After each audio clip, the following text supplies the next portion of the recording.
అందరికీ నమస్కారం. I welcome you all to portal to love and light, A channel for true spiritual seeker. ఈ channel తరపున అందరికీ హార్దిక స్వాగతం. మరియు క్రోధినామ సంవత్సరంలో మనం జరుపుకుంటున్న ఈ దీపావళికి అందరికీ దీపావళి శుభాకాంక్షలు. మనం బాబాతో ఎంతో చక్కగా ప్రయాణం చేస్తున్నాము. ఫకీర్ 2లో బాబాతో ఈ ప్రయాణం కొనసాగుతోంది. చాలా సంతోషంగా ఉంది. ఇలా బాబాతో మీతో ప్రయాణం కొనసాగిస్తున్నందుకు. మరి ఇంకా ఈరోజు ఏం జ్ఞానం మనం అందుకోబోతున్నామో తెలుసుకునే ముందు ఒక్క నిమిషం బాబా దివ్య చైతన్యానికి అనుసంధానమై బాబాని ఆహ్వానించుకొని మనం ఈరోజు కూడా ఈ 4వ ఎపిసోడ్ మొదలు పెట్టుకుందాం.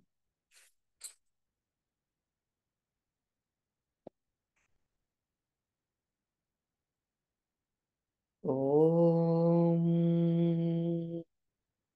శ్రీ గురుభ్యో నమః. ఓం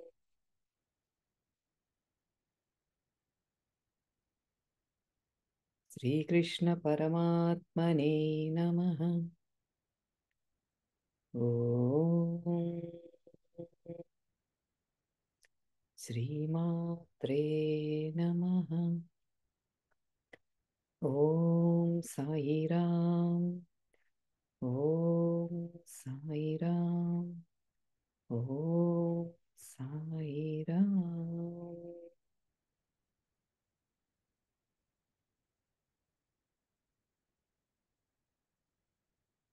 అందరూ మీ కుటుంబంతో, మీ బంధువులతో, స్నేహితులతో దీపావళి చాలా చక్కగా సెలబ్రేట్ చేసుకోవాలి. అందరూ ఆడవాళ్ళందరూ కూడా శ్రీ మహాలక్ష్మిలాగా తయారయ్యి చక్కగా ఆ లక్ష్మీదేవిని ఆహ్వానించుకొని మనం అందరం కూడా ఎంతో సమృద్ధిగా ఉండాలి. చక్కటి ఆరోగ్యంతో, సంపదతో, సంతోషంతో, ప్రశాంతతతో ఉండాలి అని ఆశిస్తున్నాను.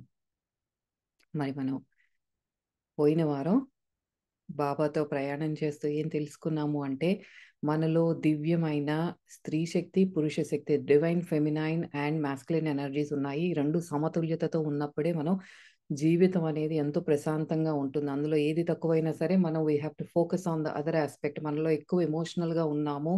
ఆహ్, ఆహ్, అన్ అంటే మనలో ఎక్కువ స్త్రీతత్వం ఎక్కువగా ఉంది. సో, మనం హనుమంతుల వారిని ఫర్ ఎగ్జాంపుల్‌గా చెప్పి ఆయన్ని ఆహ్వానించుకొని మనలో ఆ బ్యాలెన్స్ అనేది చేసుకోవాలి.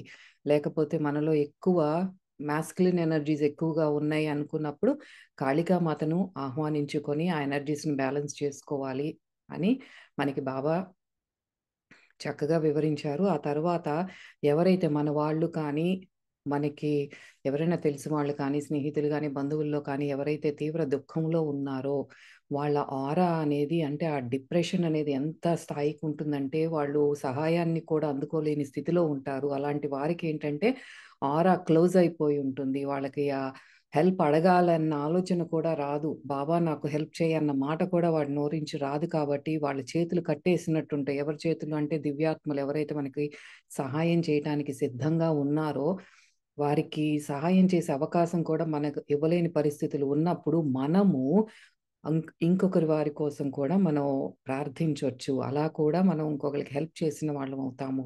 తద్వారా వాళ్ళ ఆరా అనేది కొంచెం కొంచెం అది బ్రేక్ అవ్వటం మొదలుపెడుతుంది. ఏదైతే టైట్‌గా దుఃఖంతో వాళ్ళ ఆరా అనేది వాళ్ళ ఎలక్ట్రోమాగ్నెటిక్ ఫీల్డ్ అనేది క్లోజ్ అయిపోయిందో, దానిని మన ప్రార్థన ద్వారా కూడా బ్రేక్ చేసి, తద్వారా దివ్యాత్మలు వారి కాంతిని ప్రసరింపచేయగలరు.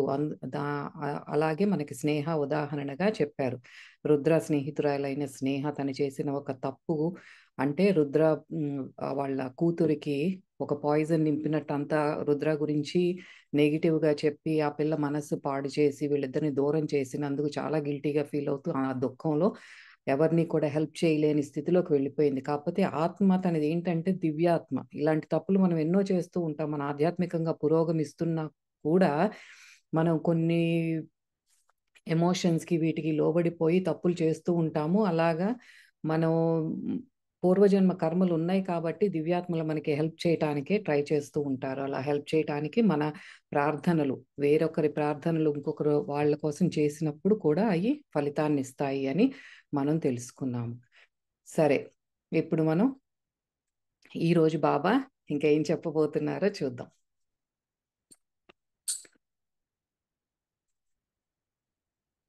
రుద్ర ఇంకా అక్కడ స్నేహతో అయిపోయింది కదా. రుద్ర ఇంకా తన పాత గదిలోకి తిరిగి చేరుకున్నాడు. ఏది ఆ కాటేజ్ కానీ, ఒక బీచ్ సైడ్ ఒక కాటేజ్ ఉంటుంది కదా, వాళ్ళు బాబాతో ఎప్పుడు గడిపేవాడు. ఆ కాటేజ్కి వచ్చేసాడు, తన రూమ్కి చేరుకున్నాడు. అతను గాలిలో ఉప్పు వాసన అనుభూతి చెందాడు మరియు అలల ప్రశాంతమైన శబ్దాన్ని వినగలిగాడు. కానీ అతను గాలిని కానీ వేడిని కానీ, అంటే ఆ స్పర్శను అనుభవించలేకపోయాడు. ఎందుకంటే తనకి ఈ శరీరం లేదు కాబట్టి వాటిని అనుభవించలేకపోయాడనమాట.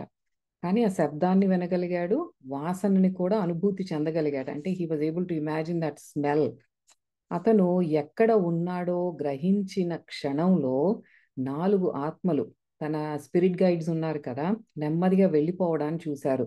అయితే వారు వెళ్లే ముందు అతని వైపు చూసి ఒకసారి నవ్వారనమాట. ఎవరాళ్ళు మీకు గుర్తున్నట్లయితే వారి 2 తాతలు, తల్లి వైపు తాతగారు, తండ్రి వైపు తాతగారు అండ్ ప్రిన్సిపల్ అండ్ టీచర్, నలుగురు. ఆ 4 ఆత్మల్ని చూస్తాడు స్నేహ ఇంటికి వెళ్లే ముందు. ఇప్పుడు మళ్ళీ తన రూమ్కి తిరిగి వచ్చేసిన తర్వాత ఈ 4 ఆత్మలు ఆ రూమ్లో నుంచి బయటికి వెళ్ళటం చూశారు. వెళ్తూ వెళ్తూ కొద్దిగా ఒక స్మైల్ ఇచ్చేసి రుద్రాకి వెళ్ళారనమాట. ఆ ప్రేమ మరియు చిరునవ్వులు రుద్రాని ఆవరించాయి. బాబా అప్పటికే అక్కడ ఉన్నారు. ఈ పెద్దాయన అన్ని చోట్ల ఒకేసారి ఉన్నట్లుగా అనిపించింది. మరంతే కదా, బాబా ఈజ్ ఎవ్రీవేర్. అట్లా అనిపించింది. రుద్ర తన శరీరాన్ని గమనించాడు మరియు మొదటిసారిగా అతను దానిలోకి తిరిగి ప్రవేశించడానికి భయపడ్డాడు. ఫస్ట్లోనేమో తన శరీరాన్ని చూసి ఇదేంటి అని ఒక ఆశ్చర్యం వ్యక్తం చేశాడు. ఇదేంటి, నేను చచ్చిపోయానా అని. కానీ ఇప్పుడు ఏమనిపిస్తుందంటే మొదటిసారిగా మళ్ళీ ఆ బాడీలోకి వెళ్ళటానికి భయపడ్డాడు. స్వేచ్ఛ, తేలికదనం, అంటే బాగా లైట్గా ఫీల్ అవుతున్నాడు కదా, బాడీ అంత బరువు అంతా దిగిపోయినట్లు. ఆ స్వేచ్ఛ కానీ, తేలికదనం కానీ, గొప్ప ఆనందం మరియు ప్రేమ యొక్క అనుభూతి ఎంత మత్తెక్కించేదిగా ఉందంటే, అతను ఎప్పుడైనా స్థూల శరీరంలోకి ప్రవేశించాల్సి వస్తుంది అన్న ఆలోచన భయపెట్టేదిగా ఉంది. మనమేమో ఇక్కడ కూర్చుని చావంటే చాలా భయం పడతాము. మరి ఆ శరీరాన్ని వదిలేసిన ఆత్మ యొక్క ఫీలింగ్స్ చెప్తున్నారు ఇక్కడ మనకి క్లియర్గా. ఆత్మ ఒకసారి ఆ శరీరాన్ని వదిలేసిన తర్వాత అంత హ్యాపీగా, అంత ఫ్రీగా ఆ ప్రశాంతతను అప్పుడు అనుభవించి మళ్ళీ అమ్మో ఈ బాడీలోకి రావాలా అని అనుకుంటుందంట. మళ్ళీ ఈ పనులన్నీ చెయ్యాలా, మళ్ళీ ఎవరో ఏదో అన్నారు, లేకపోతే నేను వర్క్కి వెళ్ళాలి, ఇవేమీ లేవు కదా. ఆ హ్యాపీనెస్ నుంచి మళ్ళీ బాడీలోకి రావటానికంటే భయపడుతుంది అనమాట ఆత్మ. అయితే ఇదే, నేను బకెట్ తన్నేసినందుకు ఆ భగవంతుడికి కృతజ్ఞతలు బావా, థ్యాంక్ గాడ్ అనుకుంటున్నాడు రుద్ర. శరీరాన్ని వదిలిపెట్టడాన్ని అని చెప్పడానికి, సూచించడానికి చాలా వింత పద్ధతి. అంటే బకెట్ తన్నేశాను అంటున్నాడు కదా, మనం ఇక్కడ అదే అంటాం కదా, వీడు బకెట్ తన్నేశాడని. బాబా అంటున్నారు మీరు శరీరాన్ని వదిలేశాడు అని చెప్పడానికి ఒక వింతగా మాట్లాడతారు అని. ఇంగ్లీష్ బాగా చాలా వింతైన భాష. నువ్వు టీ తయారు చేసే కళ అంత వింతైంది కాదని నాకు ఖచ్చితంగా తెలుసు. ఈ ఇంగ్లీష్ కళ కంటే నువ్వు టీ చేసే ఆర్ట్ ఉంది చూడు, దానికంటే అయితే వింతేం కాదయ్యా అంటున్నారు. హహా అని నవ్వారు బాబా. హహా, రుద్ర కూడా అంటున్నాడు, నేను చనిపోయానని మీకు తెలుసా? నా ప్రాణానికి ఏం జరుగుతోందో నాకేం అర్థం కావడం లేదు. ఇంకా స్నేహను కలవడానికి వెళ్ళబోతున్నప్పుడు నా 2 తాతలు, నా ప్రిన్సిపల్ మరియు నాకు బోధించిన ఒక టీచర్ ఎవరైతే నాకు అంత దుఃఖాన్ని కలిగించారో వారిని చూశానని నాకు ఖచ్చితంగా తెలుసు. మరి వాళ్ళనే కదా మళ్ళీ ఇప్పుడు చూసింది. నేను స్నేహ దగ్గరికి వెళ్లే ముందు కూడా వీళ్ళు నలుగురిని చూశాను అంటున్నారు. కాబట్టి ఇక్కడ అసలు ఏం జరుగుతోంది బాబా? దయచేసి వివరించండి. మీకు కావలసినంత సమయం తీసుకోండి. మీకు ఎంత టైం కావాలంటే అంత మీరు నాకు బోధించటానికి, వివరించడానికి టేక్ యూర్ టైం. ఎందుకంటే నా చనిపోయిన శరీరంతో ఇంకా ఈ వింత హాస్యం చేసే ఈ పెద్దాయనతో గడపటానికి నాకు అనంతమైన సమయం ఉంది. ఇప్పుడంటే నాకు బాడీ లేదు కాబట్టి I have all the time in the world. నాకు చాలా టైం ఉంది. ఇక ఈ డెడ్ బాడీని చూస్తే అట్లా కూర్చోవటం తప్ప నాకు ఇంకేం లేదు. మీరు చెప్పుకోండి ఎంత టైం అన్నా తీసి అంటున్నాడు. నువ్వు అర్థం చేసుకోవాలి బేటా, ఆత్మల మధ్య వీడ్కోలు లేవు. కొన్నిసార్లు వాళ్ళు మళ్ళీ కలిసే ముందు వాళ్ళు కలిసే ముందు పొడవైన అంతరాలు ఉండవచ్చు. అంటే ఇప్పుడు మన ఇంట్లో పెద్దవాళ్ళు ఎవరైనా ఈరోజు చనిపోతే మళ్ళీ మనం చనిపోవటానికి దానికంటే ఒక 20 ఏళ్ళు 30 ఏళ్ళ తర్వాత మనం చనిపోవచ్చు. అట్లా ఒక గ్యాప్ రావచ్చు. అంటే మనం మన పెద్దవాళ్ళని చూసి ఒక 20, 30 ఏళ్ళు అయ్యుండొచ్చు. కానీ అట్లా గ్యాప్ రావచ్చు, కానీ వీడ్కోలేమి ఉండదు. వీడ్కోలు లేవు. మరణం అనేది ఒకరి మూలానికి తిరిగి వెళ్ళే ప్రయాణంలోని ఒక పారాగ్రాఫ్‌లో మరొక కామా మాత్రమే. అంటే మనం ఎవరినైతే మిస్ అవుతున్నామో వాళ్ళు మళ్ళీ చూస్తాం. ఆ గ్యాప్ అనేది కొద్దిగా రావచ్చు. మనకి భూలోకంలో మనకి ఈ చర్మచక్షులతో, ఈ కళ్ళతో కనిపించరు కాబట్టి ఒక గ్యాప్ వచ్చినట్టు అనిపిస్తుంది. కానీ మరణం అనేది మనకి ఇప్పుడు ఒక సెంటెన్స్ రాస్తున్నప్పుడు ఒక కామా ఎట్లా ఉంటుందో ఆ కామా లాంటిదే, గానీ ఫుల్ స్టాప్ కాదది. ఫుల్ స్టాప్ ఏంటంటే ఆ పరమాత్మతో లయం అవ్వటమే. అదే ఒకే ఒక్క ఫుల్ స్టాప్ ఏంటంటే ఉందంటే అది పరమాత్మతో లయం అవ్వటమే ఫుల్ స్టాప్ అంటే. ఇక్కడ మనం తీసుకునే జన్మలన్నీ కూడా ఇప్పుడు ఈ జన్మ అయిపోయింది, నేను మరణించాను, కామా. నెక్స్ట్ జన్మ మళ్ళీ తీసుకుంటున్నాను, బిగినింగ్ అక్కడ మళ్ళీ వెళ్ళి మళ్ళీ ఇంకో కామా, ఆ జన్మలో కూడా చనిపోయాను. అట్లా ఆ కామాలు కామాలు కామాలు కామాలు ఎప్పుడుకో ఫుల్ స్టాప్ పడుతుంది మనకి ఎన్నో జన్మల తర్వాత అని చెప్తున్నారు బాబా. అయితే ఆత్మకు ఇది తెలుసు కాబట్టి అది అన్ని ఏడుపులు మరియు దుఃఖాలకు అతీతంగా ఉంటుంది. అందుకే ఆత్మతలాల్లో వెళ్ళిన వాళ్ళకి ఇంక వాళ్ళకి అంత దుఃఖానికి లోను అవ్వరనమాట. అవును, నువ్వు నీ ప్రియమైన వాళ్ళని మిస్ అవుతావు, కానీ మళ్ళీ కలుసుకుంటాము అని నీకు నమ్మకం ఉంటే దుఃఖం అదుపులో ఉంటుంది. మనకి ఆత్మజ్ఞానం ఎందుకు చెప్తున్నారు బాబా అంటే, మనం అంత దుఃఖంలోకి వెళ్లకుండా మనని కాపాడటానికే మనకి ఆత్మజ్ఞానాన్ని అందిస్తున్నారు బాబా. ఈ జ్ఞానం ఉన్నప్పుడు ఏంటంటే కొంచెం దుఃఖిస్తాము, కానీ మరి నమ్మకం ఉంది కదా మనకి, ఇప్పుడు ఇంత క్లియర్గా చెప్తున్నారు కదా మన వాళ్ళని మళ్ళీ మనం కలుసుకుంటామని. అప్పుడు మనం అంత దుఃఖం అదుపులో ఉంటుంది, లిమిటెడ్గా ఉంటుంది అని చెప్తున్నారు. విలపించడం వల్ల కలిగే దుఃఖం వెళ్ళిపోయిన ఆత్మకు ఎంత బాధ కలిగిస్తుందంటే దాంతో పోలిస్తే ఏ శారీరక నొప్పి కూడా దరిదాపుల్లోకి కూడా రాదు అని చెప్తున్నారు. అంటే మనకి ఫకీర్ 1లో కూడా చాలా క్లియర్‌గా చెప్పారు. ఎవరైనా చనిపోయి మన ఇంట్లో వాళ్ళు ఎవరైనా చనిపోయి ఉంటే కనుక వాళ్ళ గురించి తదేకంగా అదే పనిగా దుఃఖించటం అనేది ఆత్మల్ని ఎంతో క్షోభ పెడుతుంది. అది ఎంత క్షోభ పెడుతుందంటే, మనం ఈ భూలోకంలో మనకేదన్నా ఒక ఒంటికి దెబ్బ తగిలింది, లేకపోతే ఒక క్యాన్సర్ అనే జబ్బు వచ్చి ఒళ్ళంతా క్యాన్సర్ స్ప్రెడ్ అయినప్పుడు విపరీతమైన నొప్పికి లోనవుతాం. అలాంటి భౌతికమైన నొప్పులు ఏదైతే మనం అనుభవిస్తున్నామో వాటికంటే కూడా ఎన్నో రెట్లు ఆత్మలు అనుభవిస్తాయి. ఎప్పుడు మనం ఆ చనిపోయే వాళ్ళని తదేకంగా అదే పనిగా వాళ్ళని గు గుర్తు చేసుకుంటూ ఏడుస్తున్నప్పుడు ఆత్మలు ఎంతో క్షోభకి గురి అవుతాయంట. మనం ఆ పని చేయకూడదు కదా! అది అంత దుఃఖాన్ని మనం ఇవ్వాలి అన్న ఇస్తున్నాము అన్న జ్ఞానం లేదు కాబట్టి, ఇప్పుడు ఈ జ్ఞానం అందుతుంది కాబట్టి మనం ఆ తప్పు చేయకూడదు. నీ పిల్లవాడు నీ కోసం ఏడుస్తూ ఉంటే ఇంకా నువ్వు నిజంగా వెళ్ళిపోలేదు అని ఆ పిల్లవాడికి నమ్మించలేని స్థితిని ఒక్కసారి ఊహించుకో. ఇప్పుడు మన బేబీస్ ఎవరన్నా నేను వర్క్‌కి వెళ్ళిపోయాను, చిన్నపిల్లలు ఉంటారు, వెళ్ళిపోయాను అని ఏడుస్తా ఉంటారు. కానీ ఇప్పుడు ఆత్మలోకాల్లో ఏంటి, బాడీతో లేము. ఆ బేబీకి నేను ఇక్కడే ఉన్నాను అని నమ్మించే అవకాశం కూడా లేదు అన్నప్పుడు అసలు ఆ స్థితిని ఒకసారి ఊహించుకో అంటున్నారు. నువ్వు అక్కడే ఉన్నావు, కానీ స్థూల కంటికి కనిపించని వేరే దుస్తుల్లో ఉన్నావు. ఆహ్, ఆ చనిపోయిన తర్వాత ఆత్మ అక్కడే తిరుగుతా ఉంటుంది తన చుట్టూ వాళ్ళ దగ్గర. వాళ్ళు ఏడుస్తా ఉంటారు. ఆత్మకేమో అయ్యో! నేను నీ దగ్గరే ఉన్నానురా అని చెప్పాలని ట్రై చేస్తోంది. కానీ మన చర్మచక్షులు మన కళ్ళతో వాళ్ళని చూడలేము కాబట్టి ఆహ్, వాళ్ళని మనం ఓదార్చలేమనమాట. మనం వేరే దుస్తుల్లో ఉన్నాం. కానీ పిల్లవాడు లేదా ప్రియమైన వ్యక్తి ఏడుస్తూనే ఉంటారు. నువ్వు బాధపడతావు. ఇంకా నువ్వు అసహాయంగా ఉంటావు. ఎందుకంటే నీ ప్రియమైన వాళ్ళు నిన్ను చూడలేరు. నీ మాట వినలేరు. మరియు చాలా దుఃఖం వల్ల నిన్ను ఫీల్ అవ్వలేరు. అనుభూతి కూడా చెందలేరు. నువ్వు వాళ్ళ పక్కనే ఉన్నావు అన్న ఫీల్ కూడా రాదు. ఎందుకంటే వాళ్ళు చాలా దుఃఖంలో ఉన్నారు కాబట్టి. ఆత్మ నిలబడి అసహాయంగా ఏమీ చేయలేకపోతున్నప్పుడు ఎంత బాధపడుతుందో నువ్వు ఊహించగలవా? నీకు పిల్లలున్నారు. నీ పిల్లవాడు నీ కోసం ఏడుస్తున్నట్లు ఒక్కసారి ఊహించుకో. దుఃఖంతో ఏడుస్తూ అంతా చిన్నాభిన్నమైపోయింది. ఆ మనసంతా కూడా షాటర్డ్ అనమాట. మా నాన్న లేడు అని ఆ పిల్లవాడు ఏడుస్తూ మనసంతా అంత అల్లకల్లోలంగా అయిపోయినప్పుడు నువ్వు సహాయం చేయాలనుకుంటావు. కానీ నీ పిల్లవాడు నిన్ను చూడలేడు. లేదా నీ ఉనికిని కూడా గుర్తించలేడు. నువ్వు శరీరంలో ఉన్నా లేదా ఆత్మగా ఉన్నా నీ పిల్లవాడిని అలాంటి స్థితిలో వదిలేస్తావా? అంతే కదా! మనం భౌతికంగాను వదిలేయము. ఆత్మతలాల్లో కూడా ఆ ప్రేమ ఇంకా ఉంటుంది.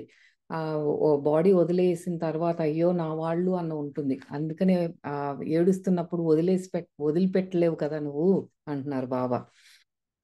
నువ్వు ఆ పిల్లవాడికేసి అసహాయంగా నిలబడి చూడటం తప్ప నువ్వు చేయగలిగింది ఏమీ లేదు.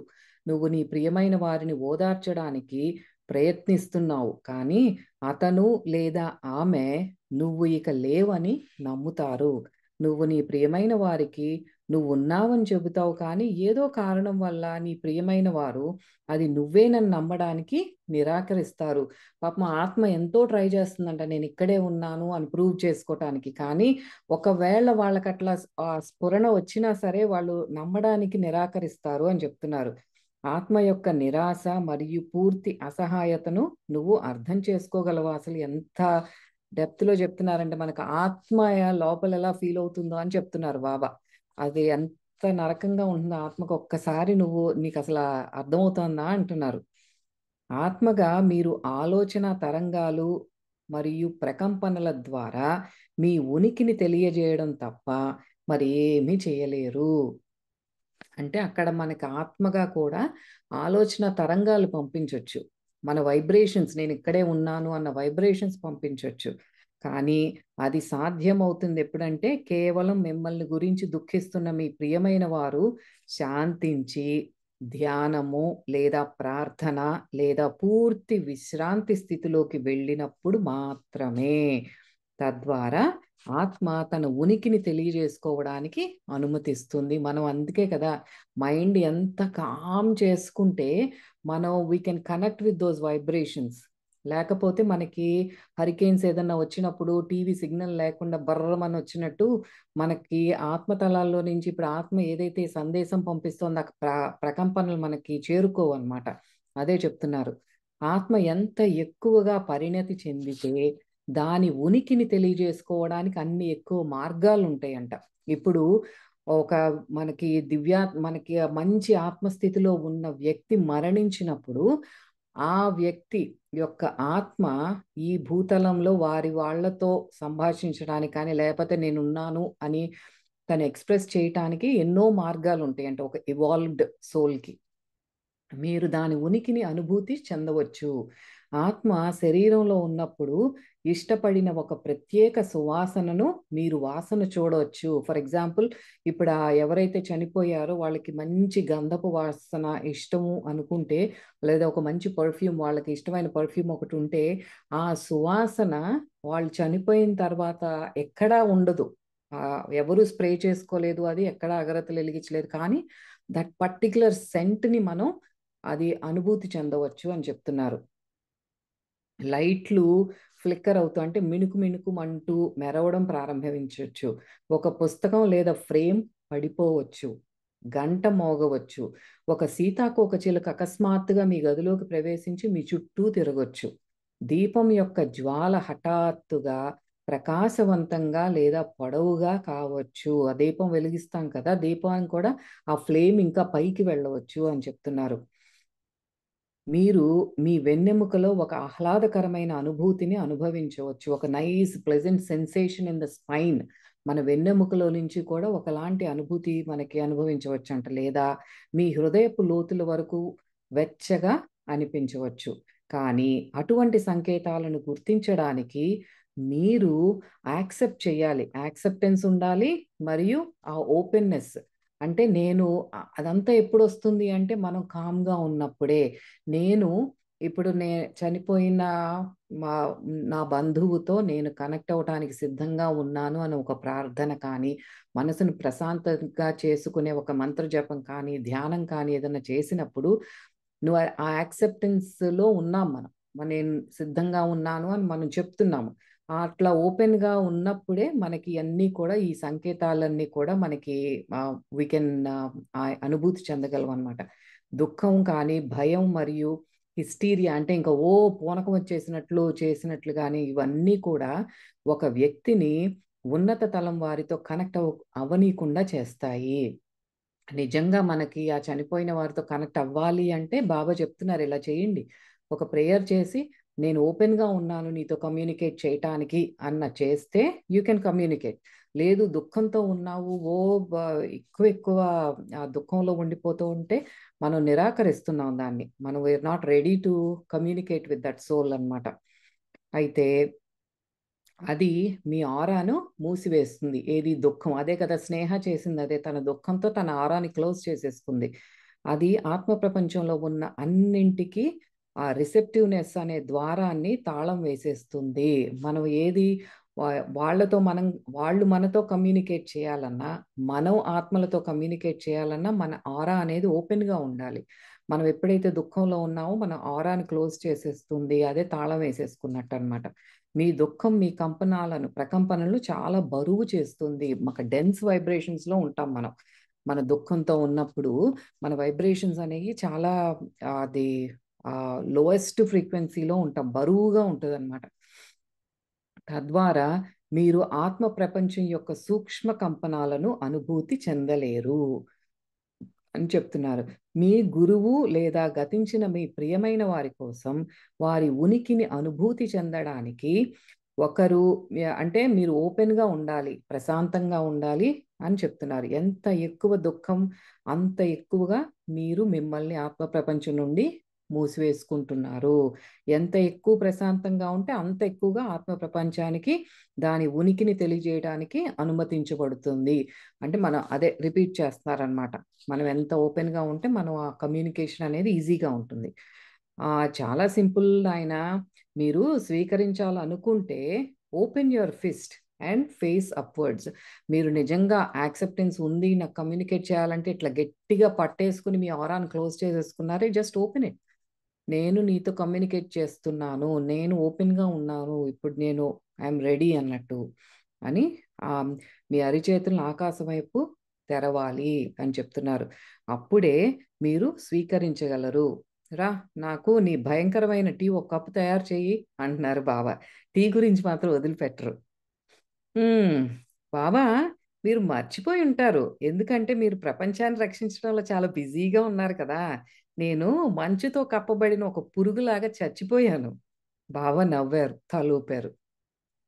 మనం ఆత్మల ప్రపంచంలో ఉన్నాం. రా అబ్బాయి ఆస్క్ యూ షల్ రిసీవ్. అడుగు నీకు లభిస్తుంది. అది ఆత్మల ప్రపంచం గురించి చెప్తున్నారు.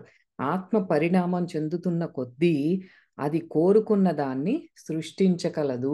ఇక్కడే మనకి ఆత్మతలంలో ఎందుకు ఇక్కడ కూడా మనం నేర్చుకుంటుంది ఏంటంటే, మనం ఎంత ప్రశాంతంగా మైండ్ ఎంత క్లియర్‌గా మనం స్టిల్ చేసుకోగలిగితే మన క్రియేటివ్ పొటెన్షియల్ అనేది మనం సృష్టించగలిగే ఆ శక్తి అనేది మనలో అంత పెరుగుతుంది. అదే ఆత్మతలాల గురించి కూడా చెప్తున్నారు. మన ఎంత ఇవాల్వ్డ్ సోల్ అయితే, ఎంత ఉన్నతమైన ఆత్మ అయితే, వారికి అంత క్రియేటివ్ పొటెన్షియల్ ఉంటుంది. వాళ్ళు అనుకున్నది వాళ్ళు సృష్టించగలరు. అది కోరుకున్న దాన్ని పునఃసృష్టించగలదు. మళ్ళీ నాకు అదే కావాలంటే మళ్ళీ దాన్ని పునఃసృష్టించుకోగలదనమాట ఆత్మ, ఉన్నత ఆత్మ. ఒకే విచారకరమైన విషయం ఏమిటంటే, అది ఎండమావి అని నీకు తెలుసు. అది సృష్టించుకుంటాం అంత బానే ఉంది కానీ, ఇదంతా కూడా ఒకంత మాయ. అది తెలుసుకో. మనకి ఫిజికల్ లైఫ్‌లో ఏం చూస్తున్నామో, మన మైండ్ చేసే ఇల్యూజన్ అంటే, ఆత్మతలాల్లో కూడా నువ్వేం చూస్తున్నావో అదంతా కూడా మాయ. సరే, నాకు టీ తయారు చెయి. ఎలా? అని అడుగుతున్నాడు రుద్ర. నువ్వు టీ తయారు చేసి నాకొక కప్ అందిస్తున్నానని ఒకసారి ఊహించుకో. సరే, అలా ఆలోచించు. అప్పుడది అలాగే జరుగుతుంది. You create what you think and what you visualise. నువ్వేదైతే ఆలోచన చేస్తావో, ఏదైతే నువ్వు ఊహించుకుంటావో అది క్రియేట్ చేయబడుతుంది, సృష్టించబడుతుంది అని చెప్తున్నారు. కాబట్టి రుద్ర దృష్టి కేంద్రీకరించాడు, ఫోకస్ చేశాడు. బాబాకు టీ అందించడం ఎలా ఉండేదో మరియు వారు వరండాలో కూర్చుని తమ టీని, చిల్లంను ఎట్లా తీసుకునేవారో గుర్తు చేసుకున్నాడు. ఒక్క క్షణంలో బాబా మరియు అతను వరండాలో కూర్చునున్నారు. వాళ్ళ ముందు 2 కప్పులు టీతో మరియు బాబా ఒక చిల్లంని వెలిగించుకున్నారు. కొంతసేపటికి తర్వాత అతను టీని ఒక గుక్క తాగాడు. ఆహ్! ఆత్మల ప్రపంచంలో నీ టీ నువ్వు శరీరంలో ఉన్నప్పుడు నాకు తయారు చేసే టీ లాగానే భయంకరంగా కనిపించడం, మళ్ళీ ఆ వాసన రావడం తెలుసుకొని నేను చాలా సంతోషిస్తున్నాను. మంచిది. నా వయసులో షాకులు నాకు మంచివి కాదు కదా! నువ్వు మంచి టీ తయారు చేయడం అంటే హఠాత్తుగా పడమటి ద పడమటి వైపు సూర్యుడు ఉదయిస్తున్నట్టనమాట. అంత అంత హేళన చేస్తున్నారు బాబా. నువ్విప్పుడు ఆత్మ తలాల్లో నువ్వు చేసిన టీ కూడా నువ్వు ఆ భౌతిక ప్రపంచంలో ఏం చేసావో అంత దరిద్రంగానే ఉంది. కరెక్టే అట్లాగుంటమే మంచిది నాయనా. ఇప్పుడు నా ఏజ్‌లో నాకెందుకు ఈ షాకులు. ఒకవేళ నువ్వు గనక మంచి టీ గనక చేసుంటే అదెట్లంత కంపేర్ చేస్తున్నంటే సూర్యుడు తూర్పును బదులు పడమరను ఉదయించినట్లు అని జెప్తున్నారు. సరే తాగు. మరి వారు అలా చేశారు. ఇంకా రుద్ర ఆత్మల ప్రపంచంలో ఉండటంలోని ప్రమాదాలు గ్రహించాడు. సరే అట్లా ఇద్దరు టీ తాగుతున్నట్టు అట్లా ఊహించుకుంటున్నారు. అయితే రుద్ర ఆలోచిస్తున్నాడనమాట. ఆత్మల ప్రపంచంలో ఉండే ప్రమాదాలని గ్రహిస్తున్నాడు. ఒకరేదైనా గురించి లేదా ఒక పరిస్థితి లేదా ఒక ఫ్యాంటసీ గురించి ఆలోచిస్తే అది సృష్టించబడుతుంది. అది కూడా ప్రమాదమే కదా! మనం ఏదో ఎన్నో ఆలోచనలు చేస్తా ఉంటాము. ఆలోచించినయన్నీ సృష్టి జరిగితే అమ్మో! ఎంత ప్రమాదం అనుకుంటున్నాడు. అది ఆత్మను ఆధ్యాత్మిక మార్గంలో ముందుకు సాగకుండా అది కూడా నిరోధించవచ్చు. మనం ఇక్కడ ఈ భూప్రపంచంలో చేసే ఆలోచనలు ఎలాగైతే నెగెటివ్, పాజిటివ్ ఉండి మనకి కొన్ని మనకి మనకి మనమే క్రియేట్ చేసుకునే మనకెంత హానికరమైనయి ఉంటాయో, ఆత్మలోకాల్లో కూడా మనం ఆలోచిస్తే అలాగే ఇంకా ఫాస్ట్‌గా క్రియేషన్ అనేది జరుగుతుంది. So, we have to be careful అది ప్రమాదకరమైంది కదా! అనుకుంటున్నాడు. నువ్వు సరిగ్గానే చెప్పావు కుమారుడా. అట్లా ఆలోచిస్తుంటే బాబాకి మరి ఆలోచనలు వెళ్ళిపోతాయి కదా! బాబా అంటున్నారు, "అవును. నువ్వు అనుకునేది కరెక్టే. ఆత్మల లోకంలో ఆ టెంప్టేషన్స్ వేరే రకంగా ఉంటాయి. ప్రలోభాలనేవి ఇంకొక రకంగా ఉంటాయి. నువ్వు పూణేలో బాబాజాన్ దర్గాకు వెళ్ళావా?" అని అడిగారు బాబా రుద్రాని. "అవును బాబా" అని చెప్తున్నాడు రుద్ర. ఇప్పుడు బాబా చెప్తున్నారు. బాబాజాన్ భూమి మీద స్త్రీ రూపాన్ని ధరించారు. కానీ బాబాజాన్ అనే పదం ప్రియమైన తండ్రి అని అర్థం. బాబాజాన్ తనను పురుషుడిగా పిలవమని ఎందుకు పట్టుబట్టారు? బాబాజాన్ స్త్రీలను తక్కువగా భావించారని కాదు. కానీ సూఫిజంలో భౌతిక విషయాలను మరియు భూమిపై ముఖ్యమైన అన్ని విషయాలను ప్రేమించే వ్యక్తి స్త్రీ అని నమ్ముతాము. ఆత్మల ప్రపంచానికి సంబంధించిన అన్ని విషయాలను ప్రేమించే వ్యక్తి నపుంసకుడు. కేవలం దేవుణ్ణి మాత్రమే ప్రేమించే వ్యక్తి, ఆ వ్యక్తే పురుషుడు. దీన్ని కొద్దిగా ఎక్స్‌ప్లెయిన్ చేస్తాను నేను. ఒక ముందు బాబాజాన్ ఆవిడ ఫోటో చూపిస్తాను నేను. ఇది ఇంటర్నెట్‌లో దొరికింది. బాబాజాన్ ఈవిడ పేరు హజరత్ బాబాజాన్ అన్నమాట. ఇది. ఆఫ్ఘనిస్తాన్‌లో ఆవిడ అంటే ఇక్కడ మనకి చూడటానికేమో స్త్రీ రూపంలో ఉంది ఈవిడ. బాబా ఏం చెప్తున్నారు అంటే, ఈవిడ చూడటానికి స్త్రీ రూపంలో ఉన్నారు. ఈవిడ పేరు పిలిచేవాళ్ళు ఎలా పిలవమని చెప్పారంటే, బాబాజాన్ అని పిలవమనేవారు. బాబాజాన్ అంటే ఏంటి అంటే తండ్రి అని. ఆహ్, బాబా అంటే తండ్రి అని కదా!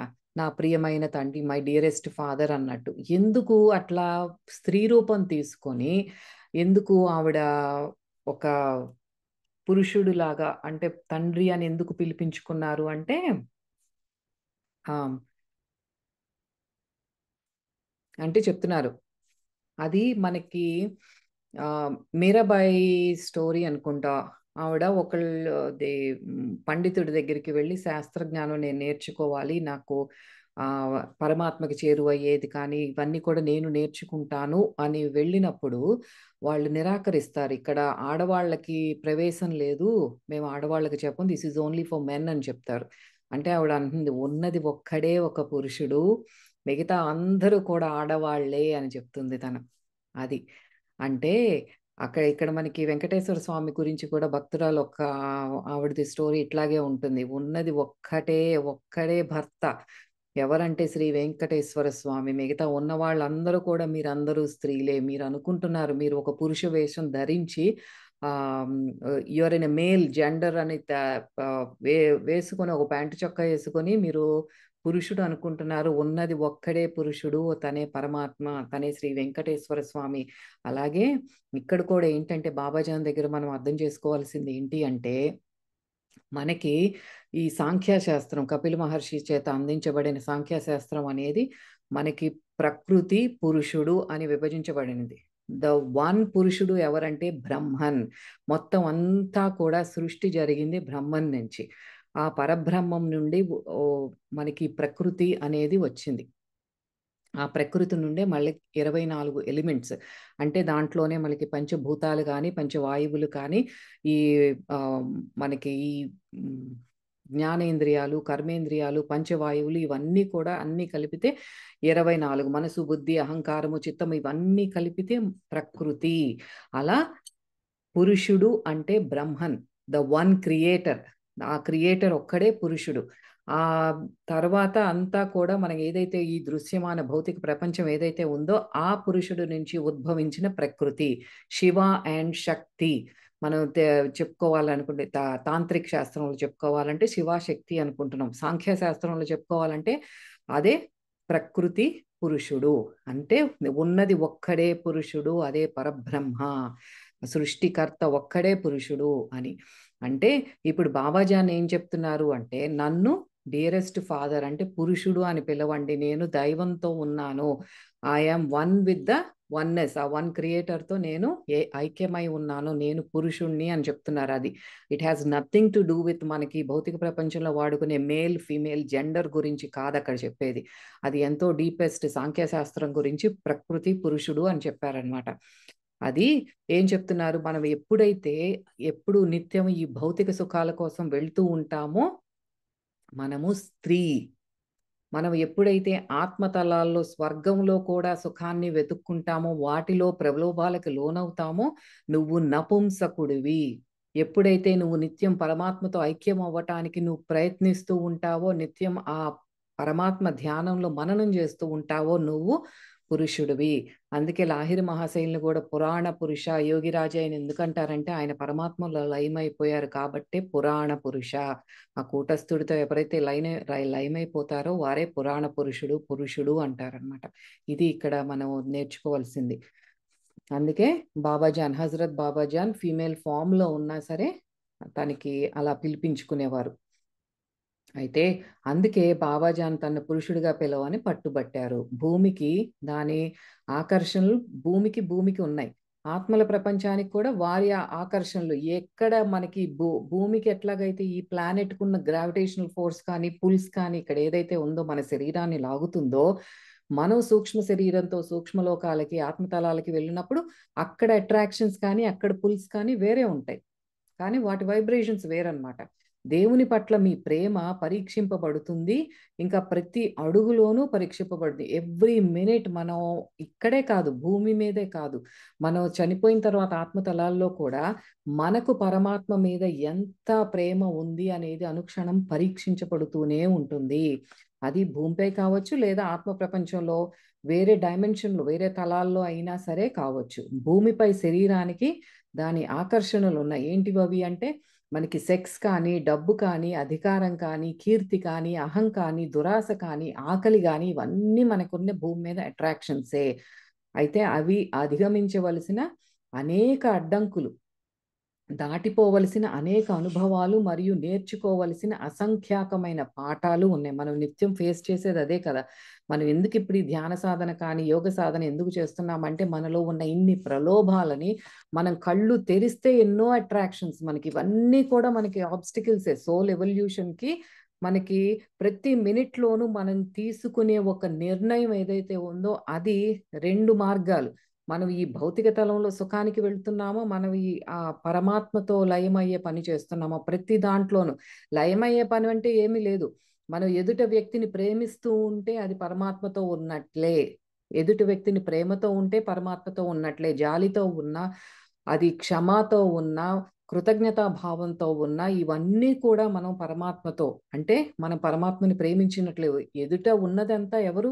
ఆ పరమాత్మ ప్రతిరూపాలే కదా.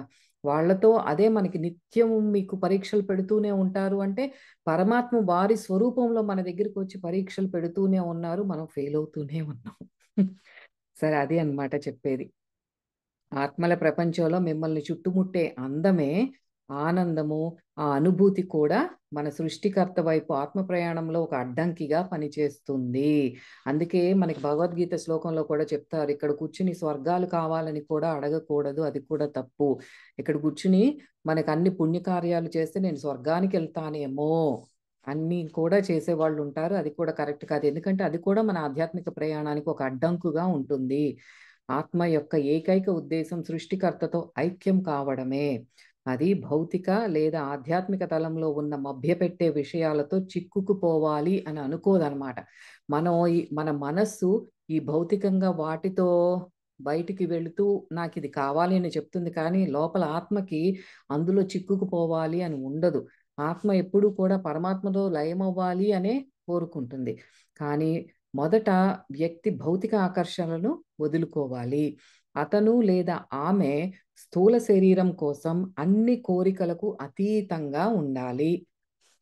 తరువాత వ్యక్తి ఆత్మల ప్రపంచంలోని అన్ని ఆకర్షణలు మరియు ప్రలోభాలను అధిగమించాలి. మరి ఆ సూక్ష్మ శరీరంతో మరి సూక్ష్మ లోకాలకి, ఆత్మలోకాలకి వెళ్ళినప్పుడు అక్కడ కూడా ప్రలోభాలు ఉంటాయి. అవి కూడా మనం అధిగమించాలి. ఇక్కడ శరీరాన్ని వదిలేసాను ఇంకా నా పని అయిపోతుందంటే కాదు, ఇంకా ఉంటాయి మనకి పరీక్షలు. ఇవి వేరే అదర్ సెన్సెస్, ఇతర ఇంద్రియాల ద్వారా అనుభవించబడతాయి. అయినప్పటికీ ఇంకా ప్రలోభాలు ఉన్నాయి. వ్యక్తి శారీరక మరియు భావోద్వేగ అడ్డంకులను అధిగమించాడు, కానీ మరొక అడ్డంకి ఎదురు చూస్తోంది. అదే మెంటల్ గ్రాటిఫికేషన్, మానసిక ఆ సంతృప్తి, సంతోషం ఇవన్నీ కూడా అడ్డంకులే అన్నమాట. అంటే మనకిక్కడ మనం తెలుసుకోవాల్సింది ఏంటంటే, మనకి భగవద్గీతలో ఫస్ట్ శ్లోకంలోనే తెలుసుకున్నాం. మనకున్నది ఏంటి? Physical body, astral body, causal body. ఇది కూడా ఒక్కసారి నేను చూపిస్తాను. ఒక్క నిమిషం. మనకి అందులోనే తెలుసుకున్నాం. మనకి అట్లా 3 బాడీస్ మనకి చాలా ఇంపార్టెంట్. దాంతో పాటు మనకున్నవి ఏంటి అంటే, ఇంకా 7 బాడీస్ గురించి కూడా చెప్తారు. మనకి అధిగమించవలసినవి. ఏంటంటే ఇవన్నీ కూడా మనకి మన ఆత్మ వీటిలో ఏదన్నా పొరలు కప్పుకున్నాయి అంటే పొరలు కాదు. మనలో ఉన్న మాయ, మన మైండ్ ఏదైతే ప్రొజెక్ట్ చేస్తోందో మనకి అది వీటన్నిటి నుంచి, ఈ మాయల నుండి మనం బయటపడుతున్నాం. ఇది నిర్వాణ షట్కంలో అదే చెప్పుకుంటాం కదా! ఇది నేను కాదు, ఇది నేను కాదు అని మనం అనుభవపూర్వకంగా తెలుసుకున్నప్పుడే మనం వీటిలన్నిటిలో నుంచి బయటపడతాం అన్నమాట. మనకి 7 బాడీస్‌లో మనకు ముఖ్యంగా తెలుసుకునేది ఏం తెలుసుకున్నాం భగవద్గీతలో? మనకి పరమహంస యోగానంద గారు ఏం చెప్పారంటే physical body, astral body, causal body main ఇవన్నమాట. మనకి ఇంకా 7 బాడీస్ ఊరినే పేర్లు తెలుసుకోవాలంటే ఈ భౌతిక శరీరం దీని గురించి చెప్పుకోవాల్సింది లేదు. సప్త ధాతువులతో నిర్మితమైనది ఫిజికల్ బాడీ. దాని తర్వాత మనకి మన బాడీతోనే అలైన్ అయిపోయి మన శరీరానికి కొంచెం ఫ్యూ ఇంచెస్ అవే ఉండేది ఎథరిక్ బాడీ. ఇదే మన ప్రాణమయ శరీరం అన్నమాట. ఇదే మనకి నర్వస్ సిస్టమ్ ద్వారా నాడులు కానీ, చక్రా సిస్టమ్ కానీ ఇదంతా చెప్పుకునేది మన ఎథరిక్ బాడీతో చెప్పుకుంటాం. తర్వాత ఆస్ట్రల్ బాడీ అంటున్నాం, సూక్ష్మ శరీరము అంటాం. ఈ సూక్ష్మ శరీరానికి నెక్స్ట్ ఏంటంటే మెంటల్ బాడీ. ఇదేంటంటే మన సబ్కాన్షియస్ మైండ్ ఈ దాంట్లో ఉండే ఆ కోరికలు కానీ, ఆలోచనలు కానీ నిక్షిప్తంగా ఉండేది ఏంటి అంటే మెంటల్ బాడీలో. ఇక్కడ మనకి ఆ నెక్స్ట్ లెవెల్‌కి వెళ్తే కాజల్ బాడీ, కారణ శరీరం. అది మనకి సోల్‌కి చాలా ఇంట్రికేట్‌గా ఉన్నది. ఒక్కసారి ఆ మాయలో నుంచి బయటపడితే మనం ఇంకా బుద్ధికి బాడీ, నిర్వాణిక్ బాడీ ఇవన్నీ కూడా ఏంటంటే నిర్జీవంగా ఉన్న ఎప్పుడైతే మన కాజల్ బాడీ, ఆ కారణ శరీరంలో ఉన్న మాయ నుండి కూడా మనం బయటపడతామో, మనం పరమాత్మతో లయం అవ్వటానికి చాలా క్లోజ్‌గా ఉన్నాము అనన్నమాట. అయితే ఇక్కడ ఏంటి మనం తెలుసుకోవాల్సింది ఏంటంటే, ఇక్కడ ఏం చెప్తున్నారు బాబా, మీరు ఈ భౌతిక శరీరంతో ఈ ప్రలోభాలన్నిటిని ఓకే మంచిగా ధ్యాన సాధన చేస్తున్నాము. ఈ అన్నిటికీ కోరికలన్నిటిని ఒక్కొక్కటి అలా త్యజించుకుంటూ వెళ్ళిపోయాము. ఎక్కువ సమయం మనం పరమాత్మతో లయం అవ్వటానికే ఆ ప్రయత్నంలోనే ఉన్నాము. అయిపోయింది. తర్వాత ఏముంది? మనకి ఎమోషన్స్ అన్నీ ఎక్కడున్నాయి? ఆస్ట్రల్ బాడీలో. మనసు, బుద్ధి, అహంకారము, చిత్తము ఇవన్నీ కూడా మన ఆస్ట్రల్ బాడీలో ఉన్నాయి. ఇవన్నీ ఏంటి ఇప్పుడు చూపించినయి ఏంటంటే ఆస్ట్రల్ బాడీని కొంచెం వెనక్కి ముందుకి చెప్పారు. దాంట్లోనే నిక్షిప్తంగా ఉన్నాయి మనకి చెప్పుకోవాలంటే. That astral body is very significant. ఎందుకంటే అందులోనే మనకి ఎమోషన్స్, మనసు అక్కడే ఉంది, బుద్ధి అక్కడే ఉంది. ఆ ద్వంద్వత్వాలన్నీ కూడా అక్కడి నుంచి ఆస్ట్రల్ బాడీ నుంచే మనకు మొదలవుతాయి. అందులో ఏం చెప్తుంది మనసు చేసే ఈ సంకల్ప వికల్పాలు గానీ, మన భావోద్వేగాలు కానీ అవన్నీ కూడా, ఆ ఎమోషన్స్ అన్నీ కూడా ఆస్ట్రల్ బాడీలో ఉంటాయి. అందులోనే మళ్ళీ ఇంకొంచెం సూక్ష్మంగా ఏంటంటే అది మెంటల్ బాడీ. మెంటల్ బాడీ ఇంకొంచెం హైయర్ ఫ్రీక్వెన్సీ అన్నమాట. ఆ ఫ్రీక్వెన్సీకి వెళ్ళి, ఆ మెంటల్ బాడీలో ఏంటంటే ఎక్కువ మన ఆలోచనలు, మన కోరికలు, ఆలోచనలు అందులో ఉంటాయి. లేటెంట్‌గా అందులో ఉంటాయి. అది కూడా మనం క్లియర్ చేసుకోవాలి. ఏదైతే మనం ఇక్కడ క్లియర్ చేసుకుంటున్నామో కోరికలు కొన్ని ఇక్కడ తీర్చుకుంటాం. కానీ కొన్ని మనకి తీరని కోరికలు గానీ, ఇంకా ఈ ఎమోషన్‌కి సంబంధించిన ఆలోచనలు కానీ, ఇవన్నీ ఏదైతే ఉన్నాయో మన సబ్‌కాన్షియస్ మైండ్‌లో నిక్షిప్తంగా ఉంటాయి. అవి కూడా మీరు క్లియర్ చేసుకోవాలి. ఆ మానసికంగా ఆ గ్రాటిఫికేషన్ అంటే నాకు ఇది జరుగుతోంది. నేను నేను మెంటల్‌గా వీటి వల్ల నేను చాలా హ్యాపీగా ఉన్నాను. అవి హ్యాపీగా ఉన్నాను అంటే అన్‌హ్యాపీనెస్ 2 ఉంటాయి. ద్వంద్వత్వాలున్నాయి. ఆ ద్వంద్వత్వాల నుండి మనం ముందుకు వెళ్ళిపోవాలి. అదే మెంటల్ బాడీని క్లియర్ చేసుకుంటాం అంటే మనకి సబ్‌కాన్షియస్ మైండ్‌లో డీప్ రూటెడ్‌గా ఉన్న ఈ ఓ భా ఈ భావోద్వేగాలకి సంబంధించిన కారణాలు కానీ ఇవన్నీ కూడా మనం క్లియర్ చేసుకుంటూ వెళ్ళాలి. దాని తర్వాత మనకి ఆ కాజల్ బాడీలోకి వెళ్ళిపోయాము అంటేనే మనకింక సోల్‌కి దగ్గరెళ్ళిపోయాం. అక్కడేంటి అంటే ఈ ఫిజికల్ బాడీకి సంబంధించిన విషయాలు కానీ, యాస్ట్రల్ బాడీ సూక్ష్మ శరీరానికి సంబంధించిన మనసు, బుద్ధి, అహంకారము వాటికి కారణం ఏంటి? నా మనస్సుకి ఇలా ఎందుకు గోచరిస్తోంది? ఇలాంటి సంకల్ప వికల్పాలు నేనెందుకు చేస్తున్నాను అనడానికి కారణం కారణ శరీరంలో ఉంటుంది. నా బుద్ధి ఇలా ఎందుకు నన్ను నడిపిస్తోంది అనటానికి కారణం కారణ శరీరంలో ఉంటుంది. అలా కూడా మనం ముందుకు వెళ్ళిపోయే కొద్దీ అలా ఒక్కొక్కటి మాయ పొరలు మనం దాటుకుంటూ వెళ్ళాలి. ఆ కాజల్ బాడీలో కూడా క్లియర్ చేసుకోవటం అంటే మనం ఇంకా ఆనందమయ కోశము, విజ్ఞానమయ కోశం. అంటే మనం ఇక్కడ ఎంతో జ్ఞానాన్ని తెలుసుకుంటున్నాము. అది మనకి స్వయంగా మనం స్వయం ప్రకాశితమైన జ్ఞానం వేరు. మనం ఇట్లా పుస్తకాలు, గ్రంథాలు చదవటం వల్ల తెలుసుకున్న జ్ఞానం కాదు. ఆ జ్ఞానమే నేను అని మనము ఏదైతే భ్రమలో ఉంటామో అందులో నుంచి కూడా బయటపడి, ఈ విజ్ఞానం ఏదైతే ఉందో ఇది నేను కాదు. వీటి వల్ల వచ్చే ఆనందం, ఆ మెంటల్ గ్రాటిఫికేషన్ ఏదుందో అది నేను కాదు. అది కూడా క్లియర్ చేసుకొని వెళ్ళిపోయినప్పుడే అది మనం మెర్జ్ అయిపోతాం. ఆ పరమాత్మతో లయమైపోతాం. అదే చెప్తున్నారనమాట. సృష్టికర్తతో ఐక్యం కావడానికి సిద్ధంగా ఉంటుంది. ఎప్పుడు ఇవన్నీ కూడా మనం క్లియర్ చేసుకొని ఉన్నప్పుడు.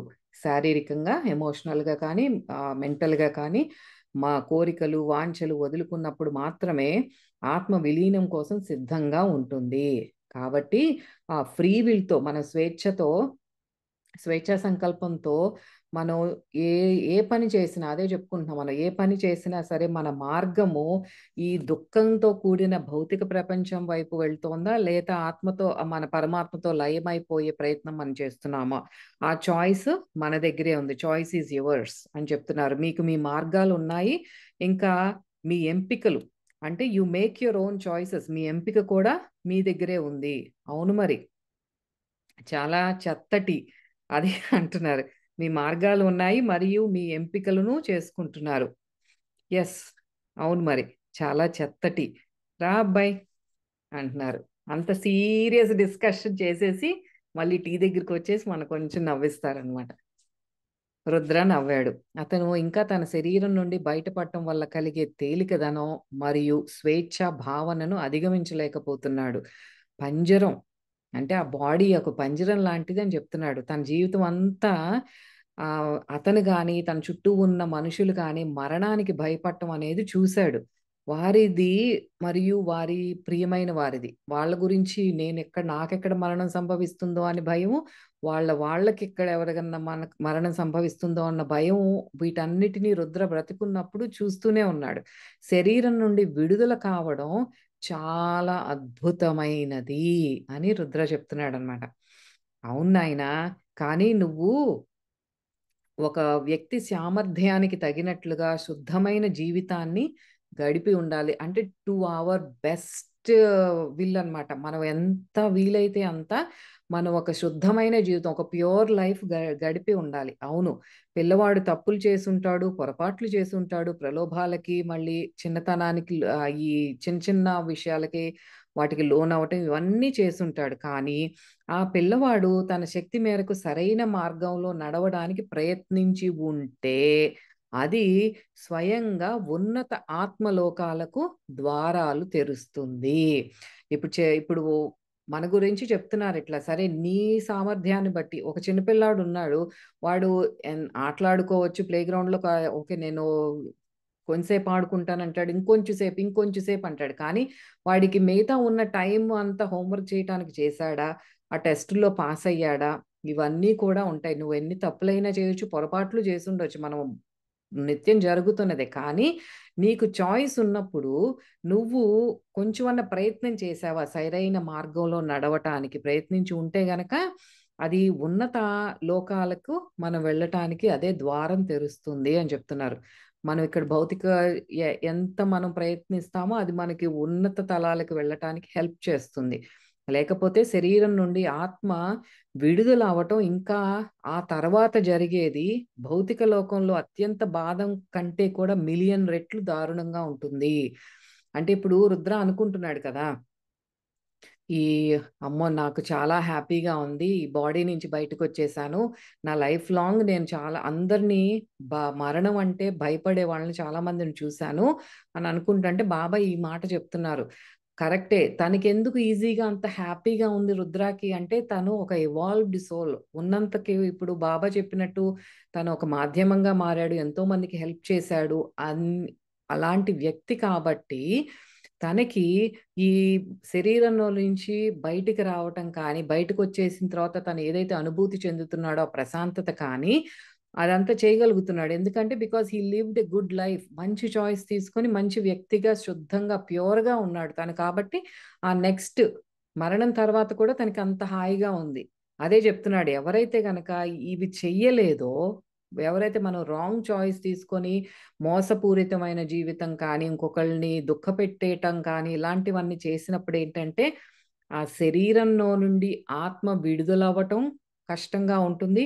విడుదలయిన తర్వాత కూడా ఆత్మ ప్రయాణం అనేది ఎన్నో మిలియన్ రెట్లు దారుణంగా ఉంటుంది. మనం ఎక్కడో అనుభవించే కష్టాలే కష్టాలనుకుంటున్నాం. కానీ, ఇక్కడ మనం సరి అయిన ఎంపిక చేసుకోకుండా, సరైన మార్గంలో లేకపోతే, ఆ ఆత్మ పడే కష్టం ఇంకా ఎన్నో రెట్లు ఉంటుందని చెప్తున్నారు. అందుకే మనం we have to make right choices. అందరిని ప్రేమించటమో, ఎవరిని దూషించటం ఇలాంటివి చేయకూడదు. ప్రేమించటం చేయాలి. దూషించటం చేయకూడదు. అసహించుకోవటం ఇట్లాంటివేం చేయకూడదనమాట. బాబా, నేను మర్చిపోయే ముందు ఇంకో మాట. నా తాతలు మరియు నా పాఠశాల ఉపాధ్యాయులు నా శరీరం పక్కన ఆ గదిలో ఏం చేస్తున్నారు? నా బాడీ పక్కన నుంచుని ఆళ్ళేం జేస్తున్నారు అని అడుగుతున్నాడు. మళ్ళీ అక్కడ టాపిక్ మొదలైంది. బాబా ఎక్కడెక్కడికెక్కడికెక్కడికెక్కడిగా తిప్పేసి, మళ్ళీ రుద్ర మర్చిపోతున్నానేమోనని అవును. ఆళ్ళు నలుగురు నా బాడీ పక్కన కూర్చొని ఏం జేస్తున్నారు అని అడుగుతున్నాడు. శరీరాన్ని కాపాడుతున్నారబ్బాయి అంటున్నారు బాబా. ఎవరి నుండి? మరియు ఎందుకు కాపాడుతున్నారు? అదేంటి బాడీని కాపాడటం ఏంటి? ఎవరి నుంచి కాపాడుతున్నారు? అంటున్నాడు. బాబా నవ్వారు. అది అత్యంత దివ్యమైన చిరునవ్వు. చక్కగా ఒక చిన్న స్మైల్ చేశారు. ఎంతో ప్రశాంతమైన, దివ్యమైన చిరునవ్వు అది. అప్పటికే అత్యంత అందమైన దైవిక తేజస్సుతో ఉన్న ఆయన కాంతి, బాబా యొక్క కాంతి రుద్ర కాంతితో అల్లుకుపోయింది. వాళ్ళిద్దరు అంత దగ్గరగా ఉన్నారు కదా! ఆ లైట్‌లో రుద్రది కూడా అది మెర్జ్ అయిపోయిందనమాట. మరియు రుద్ర ఆనంద తరంగాలను ఇంకా ఆ సరైన పదం లేక తనేమవుతున్నాడంటే ఆ బ్లిస్ అన్న మాట వాడుతున్నాడు. అంటే పరమానందం ఇంక తనకి ఎక్స్‌ప్రెస్ చేయటానికి కూడా మాటలు రావట్లేదు. అంత అలాంటి అనుభూతి చెందుతున్నాడనమాట. అది భౌతిక లోకంలో అతను ఎప్పుడైనా అనుభవించిన దేనితోనూ సంబంధం లేని స్థితి. అదే కదా! మనకి సమాధి స్థితిలో మనం ఏదైతే ఎక్స్‌పీరియన్స్ చేస్తామో, ఆ బ్రహ్మానంద స్థితిని బాబా ఆ కాంతి తన ఆ కాంతి రుద్ర కాంతికి అట్లా మెర్జ్ అయ్యి వాళ్ళిద్దరు ఆరాస్ అట్లా టచ్ అయ్యేపాటికి అంత బ్లిస్‌ఫుల్ ఫీలింగ్ వచ్చేసిందనమాట తనకి. ఏది దాంతో పోల్చుకోవటానికి మనకి భౌతిక ప్రపంచంలో ఏ వస్తువుతోను గాని, దేనితోను పోల్చలేమది. రంగులు చాలా అక్కడ ఆ రేస్ ఏదైతే వస్తున్నాయో, ఆ కాంతి తరంగాలు చాలా షార్ప్‌గా ఉన్నాయన్నమాట అయి. చాలా వైబ్రెంట్‌గా, ప్రకాశవంతంగా ఉన్నాయి. ప్రతి ఆకు జీవంతో స్పందిస్తోంది. అంటే ఇప్పుడు అక్కడ ఆ లైట్ కానీ అక్కడి నుంచి కూడా రుద్ర చూస్తున్నాడు. ప్రతి ఆకు ఎంతో లైఫ్ ఉంది దాంట్లో అని చూస్తున్నాడనమాట. అతి సాధారణమైన వస్తువుల్లో కూడా అతను అసలొక బ్రెత్ టేకింగ్ నా ఊపిరి ఆగిపోతుందా అన్నంత అంటే జస్ట్ ఎక్స్‌ప్రెషన్ అనమాట. ఆ రంగులను చూడగా ఎంత అద్భుతంగా ఉందో. మనం 4కే టీవీ, 8కే టీవీ ఈట్లితో కూడా చూడలేనంత అద్భుతమైన రంగులు ఆ కాంతిలో నుంచి తను చూడగలుగుతున్నాడు. దూరం నుండి అతను ఎప్పుడు వినని లేదా వర్ణించలేని అత్యంత దివ్యమైన సంగీతాన్ని వినగలిగాడు. సూర్యకిరణాలు సీతాకోకచిలుక రెక్కలపై మెల్లగా అవి ఆహ్, ఆ చేయి అది అట్లా పడుతూ ఉంటే అతనది చూడగలిగాడు. ఆ మొక్కలు మరియు ఆ పూలు నిజానికి సూర్యకిరణాల ద్వారా పోషించబడటాన్ని చూడగలిగాడు. అంత క్లియర్‌గా, అంత మైక్రోస్కోపిక్‌గా చూడగలుగుతున్నాడనమాట. సూర్యకిరణాలు మరియు నేల నుండి వచ్చే పోషక పదార్థాల కారణంగా అవి జీవంతో స్పందిస్తున్నట్లు అనిపించింది. అన్నీ కూడా మంచిగా లైఫ్ కనిపిస్తోంది. ప్రతి దాంట్లోనూ కూడా తన ఆ జీవాన్ని, ఆ ప్రాణశక్తిని చూడగలుగుతున్నాడు. ప్రతి చిన్న డీటెయిల్ కూడా ఎంతో భగవంతుడికి ఎంత దయ, ఎంత డీటెయిల్‌గా చేశాడు ఇదంతా కూడా. ఎంత శ్రద్ధ వహించినట్లుగా ఉంది. ఒక్కొక్కటి చూస్తున్నాడు. ఒక ఆకు గాని, ఒక సీతాకోకచిలుక గాని, ఒక చిన్న గడ్డి పరక గాని చూస్తుంటే, ఆ పరమాత్మ వీటిని ఎంత శ్రద్ధగా, ఎంత డీటెయిల్‌గా, ఎంత దయ ఆయనకి అని వాటిల్లో చూస్తున్నాడనమాట. ఒకరు ప్రతి జీవిత కాలంలో మరియు ప్రతి జీవిత కాలంలోని ప్రతి క్షణాన్ని ఆ గ్రాటిట్యూడ్‌తో, కృతజ్ఞత అనే ఆ ప్రార్థనతో గనక గడిపినా, అది ఇంకా ప్రతి జీవి యొక్క సృష్టికర్త అంటే తనే తల్లి, తండ్రి అని చూపిన ఈ కృతజ్ఞతతో సరిపోదు. ఏం చెప్తున్నారు? మనము ఒక లైఫ్ టైమ్ మొత్తం కూడా from ah, from the beginning of the time till we die మనం మన జీవిత కాలం మొత్తం ప్రతి క్షణం వదిలిపెట్టకుండా కృతజ్ఞత అనేది చూపిస్తే అది మనం ఈ ప్రతి జీవి పట్ల పరమాత్మ చూపిస్తున్నారే, తనే తండ్రి, తనే తల్లి అయ్యి అంత కరుణ చూపిస్తున్నారే, ఆయనతో పోలిస్తే ఆ తండ్రికి అసలది ఎక్కడా సరిపోదు. ప్రతి ఏం చెప్తున్నారిక్కడ అంటే ఆ కృతజ్ఞత మనం చూపే కృతజ్ఞత ఏ మూలకి రాదు. అంటే అంత గొప్ప సృష్టికర్త అన్నమాట. ఆయనకి మనం ఎన్ని సార్లు, ఎన్ని కోట్ల సార్లు థాంక్స్ చెప్పుకున్నా సరిపోదు అని చెప్తున్నారు. ఇప్పుడు నేను మీకు ఎందుకు ప్రార్థించమని, మరి మరింత ప్రార్థించమని చెప్పేవాడినో తెలుసుకుంటున్నారా?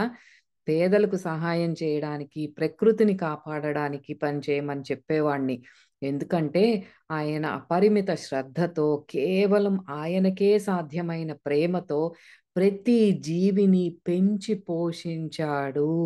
అందుకే బాబా అంత టైమ్ అండ్ అగైన్ రిపీటెడ్‌గా చెప్తానే ఉంటారు. మీరు చారిటీస్‌కి డొనేషన్స్ చేయటం గానీ, పేదవాళ్ళకి భోజనం పెట్టటం కానీ, సహాయం కోరే వాళ్ళకి సహాయం చేయటం కానీ, ఇవన్నీ ఎందుకు చేయమంటున్నానో మీకు తెలుస్తాందా? ఎందుకంటే ఆ పరమాత్మ యొక్క అపరిమిత శ్రద్ధ కేవలం ఆయనకే సాధ్యమైన ప్రేమతో ప్రతి జీవిని ఆయన పోషించాడు. పెంచి ప్రతి ఒక్కళ్ళు మనం చూసే ప్రతి రూపం కూడా ఆయన రూపమే. ప్రతి తల్లిదండ్రుల ప్రేమను, మృదుత్వాన్ని తీసుకొని అన్నింటిని కలిపినా అది దేవుడి ప్రతి ఒక్క జీవి పట్ల చూపే ప్రేమ, శ్రద్ధ మరియు అనంతమైన కరుణతో పోలిస్తే సూర్యునిపై ఒక చుక్క వంటిది. అసలు ఎంత అద్భుతంగా చెప్తున్నారంటే బాబా, ఏమని చెప్తున్నారు? మొత్తం మనకు కనిపించే సమస్త ఈ వరల్డ్ మొత్తం ఉన్న పేరెంట్స్ అందరిని తీసుకురండి. మీ పేరెంట్స్ అందరూ రండి. వచ్చి మీరు ఎంత మమకారం, ఎంత ప్రేమ మీ పిల్లల మీద చూపిస్తున్నారో అదంతా కూడా పోగు చేసి ఒక చోట పెడితే, if it is like some object అనుకుందాం. ఆ ప్రేమనంతా తీసుకెళ్ళి ఒక చోట పోగు వేస్తే అది ఎంత తెలుసా?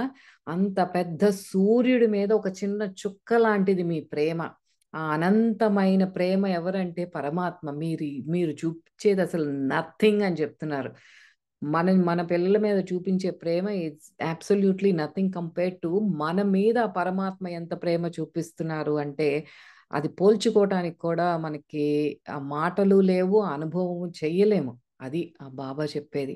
అందులో మనం అర్థం చేసుకోవాల్సింది ఎంత డెప్త్ ఉందో తెలుస్తాంది బాబా చెప్పే మాటల్లో.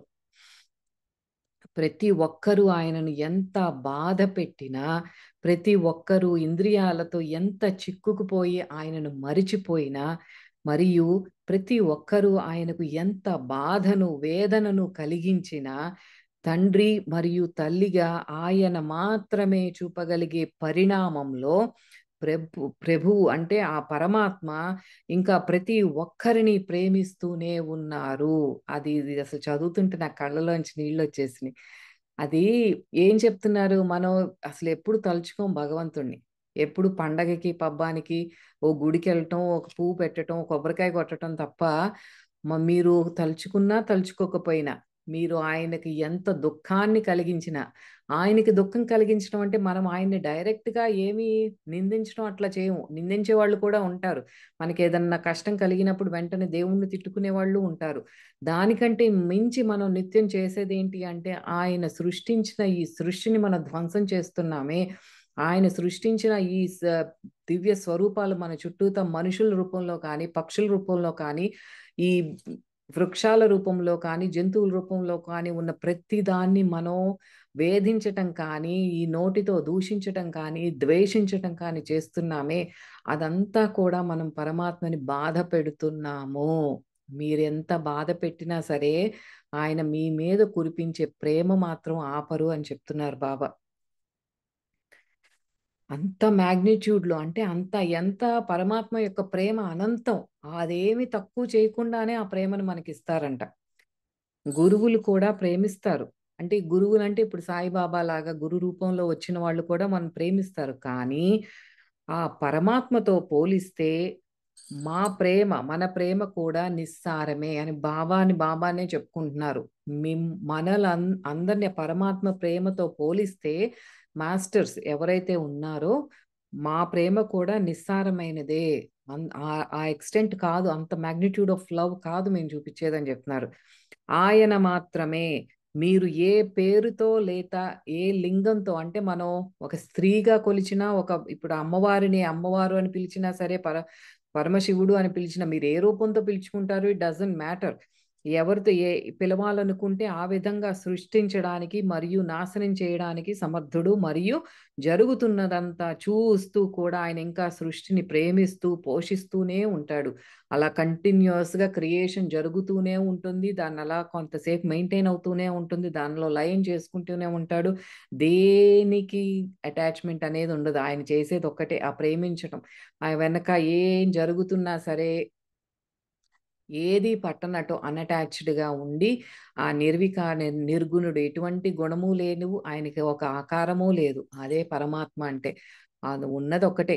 అదంతా ఆయన పని ఆయన చేసుకుంటూ ఉంటాడు. సృష్టిస్తూ ఉంటాడు, మెయింటైన్ చేసుకుంటూ ఉంటాడు, తర్వాత లయం చేసుకుంటూ ఉంటాడు గానీ, ఇవేమీ కూడా ఏది చేయదు.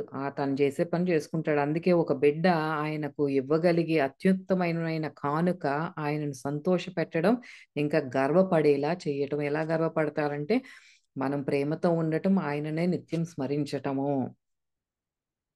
సమయాన్ని మరియు సామర్థ్యాలను ప్రార్థన మరియు కృతజ్ఞతతో వినియోగించడము. పని చేయడం మరియు ప్రకృతికి, పేదలకు వీలైనంత తిరిగి ఇవ్వడం. మనం చేసేది వితిన్ అవర్ రీచ్ మనం ఏం చేయగలిగితే అది మనం చేయాలి. ప్రకృతికి మళ్ళీ ఏదన్నా మనకి తిరిగిచ్చేది ఏదన్నా ఉంటే let us give it back. అది చెప్తున్నారు. అది ఎక్కువ అడగడం ఏం కాదు. This is not asking for much. మనకెంత వీలైతే అంతే చేయమంటున్నారు.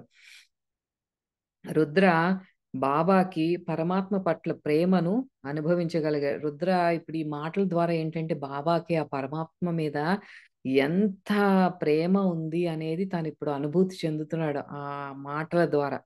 అది అసాధారణంగా అనిపించింది. రుద్రకి బాబాయే దేవుడు. ఇప్పుడు మనందరికీ అంతే కదా! బాబానే దేవుడు అంటే. కానీ బాబా సృష్టికర్త గురించి అంత వినయంతో, గౌరవంతో మాట్లాడాడు. దాంతో రుద్రకు బాబాకు మరియు గురువు పట్ల ఉన్న ప్రేమ యొక్క ఆ డెప్త్ అనేది అర్థమైంది. బాబాకి ఇంకా తన మీద ఎంత డెప్త్ ఉంది, ఆ ప్రేమ యొక్క లోతులు అర్థమైనయి తనకి. ఇక్కడ మనకి రీఇన్ఫోర్స్ చేసి మళ్ళీ ఏం చెప్తున్నారు అంటే, ఇది మొత్తం అయిపోయిన తర్వాత మనకి ఒక చిన్న పారాగ్రాఫ్ ముందు జరిగిపోయినట్లు మళ్ళీ తీసుకొచ్చి మళ్ళీ రిపీట్ చేస్తారు గదా! అదేంటంటే మనం గుర్తుపెట్టుకోవాల్సింది, ప్రతి తల్లిదండ్రుల ప్రేమను, మృదుత్వాన్ని తీసుకొని అన్నింటినీ కలిపి అది దేవుడు ప్రతి ఒక్క జీవి పట్ల చూపే ప్రేమ, శ్రద్ధ మరియు అనంతమైన కరుణతో పోలిస్తే సూర్యునిపై ఒక చుక్క వంటిది. ప్రతి ఒక్కరూ ఆయనను ఎంత బాధ పెట్టినా, ప్రతి ఒక్కరూ ఇంద్రియాలతో ఎంత చిక్కుకుపోయి ఆయనను మరిచిపోయినా, మరియు ప్రతి ఒక్కరూ ఆయనకు ఎంత బాధను, వేదనను కలిగించినా, తండ్రి మరియు తల్లిగా ఆయన మాత్రమే చూపగలిగే ఆ పరిమాణం ఏదైతే ఉందో, ఆ పరమాత్మ యొక్క ఆ ప్రేమ యొక్క మాగ్నిట్యూడ్ ఆఫ్ లవ్ ఇంకా ప్రతి ఒక్కరిని అట్లా ప్రేమిస్తూనే ఉంటారు. అంత అనంతమైన ప్రేమ అది. అదే చెప్తున్నారిక్కడ. మళ్ళీ మనకి రీఇన్ఫోర్స్ చేసి మళ్ళీ గుర్తు చేస్తున్నారు. ఆ ప్రేమతో పోలిస్తే మనం నథింగ్ అని చెప్తున్నారనమాట. అయితే మరి ఇదండి. మనం దీపావళి సందర్భంగా ఇంత గొప్ప జ్ఞానాన్ని అందుకున్నాము. మన మనలో కూడా ఆ జ్ఞాన జ్యోతి, ఆ దీపం అనేది వెలగాలి. ఇవన్నీ కూడా మనం చూస్తున్నది మన మైండ్ చేసే మాయే కానీ, ఇది ఎంత మాత్రం నిజం కాదు. నిజం అనేది ఒక్కటే. ఆ పరమాత్మ ఒక్కటే నిజమైనది. మిగతాదంతా కూడా మన మైండ్ చేసే ఒక ఇల్యూజన్ మాత్రమే. మనం చూసే ఈ దృశ్యమాన ప్రపంచం కానీ, ఆత్మతలాల్లో కానీ ఏదైనా సరే, అన్నీ పక్కన పెట్టేసి ఉన్నది ఒక్కటే గోల్ ఏంటంటే పరమాత్మతో ఐక్యం అవ్వటము. అదే మనం పెట్టుకుందాం. అదే పరమాత్మని మనం సంతోషపెట్టిన వాళ్ళం అవుతాము. మరి దీంతో ఈ దీపావళి సెషన్ పూర్తి చేసుకుందాము. మళ్ళీ వచ్చే గురువారం మళ్ళీ కలుద్దాం. ఇంకా ఎంతో అనంతమైన జ్ఞానాన్ని బాబా ద్వారా మనం తెలుసుకుందాము. అప్పటి వరకు సెలవు. స్వస్తి.